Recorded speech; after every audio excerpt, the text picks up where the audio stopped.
Қайырлы таң қазақ елі. Бүгін 23 тамыз 23 жыл.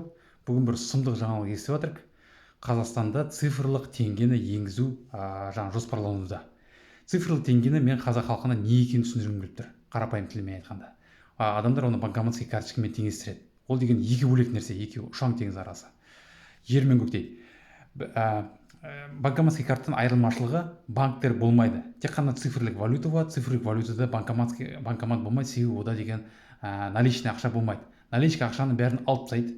Наличка ақшаны алып тастайды. Басында бәрі айтады, наличка ақша болады, банктер болады, цифровой теңге болады, үшеуі бірге жұмыс істейді, конституция бойынша бәрі жақсы, анау мынау, оның бәрін бізге іледі. Оның бәрін іледі құлақтан. Енді қараңыздар, не болады цифрлік теңге енгізсе? Біріншіден оны госслужащийлерден бастап енгізеді. Ол деген акиматский, мұғалімдер, баяғы соларды напрягать етеді, ЖКХ, сосын полиция, армия, соларға қолдатқан қағаздарды пихать етеді, осыған қол қойыңдар, процент жақсы болады, сендер зарплаталарыңа 5% қосамыз, цифрлық теңгемен алсаңдар деген сияқты. Сонымен бәрін қосады, удобно төлеуге. Басында бәрі удобно, бәрі красиво болады, сөзсіз банкоматтар болады. Бірақ содан кейін бәрі енгеннен кейін халыққа банктар автоматически жабыла бастайды. Неге? Потому что ақшаның көбі цифрлық валютаға ауысады. Банктерге просто өзін содержать етуге невыгодно болады. Банктер сами по себе бір-бірден жабылып қалады, и план бойынша олар жабылу керек. Олардың планы бойынша.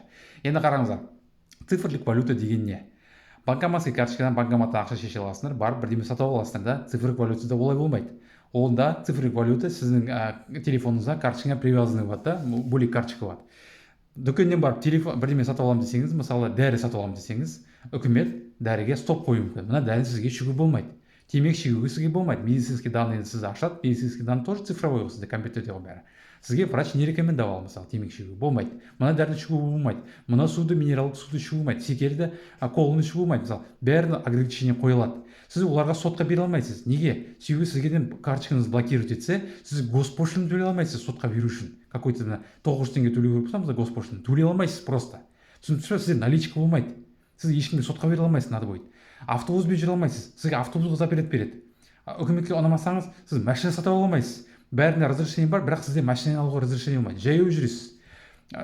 Госпошлину төлегіңіз келе ма, права алуға, водительский права, соған стоп қойып қояды. Права алмай қаласыз. Түсіндірсіз ба?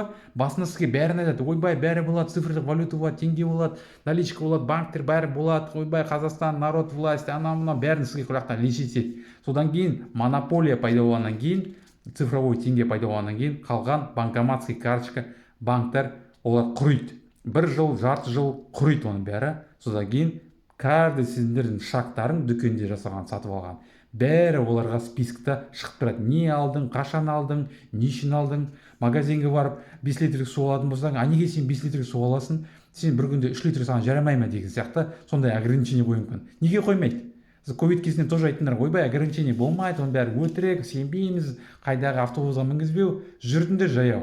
Вакцина жоқ па, мекемеге кіргізген жоқ, жұмыстан шығарды, зарплатаны қысқартты, премияны қысқартты. Оның бәрі болды, оның бәрін біз көрдік. Болмайды деп айтпаңдар ондайды. Сондықтан цифрлық теңгеге қарсы болу керек. Біріншіден, госслужащий сендерден бастайды, сендерге қағазды пихать етеді. Соларды сразу жариялаңдар, біздер оған қарсымыз деп.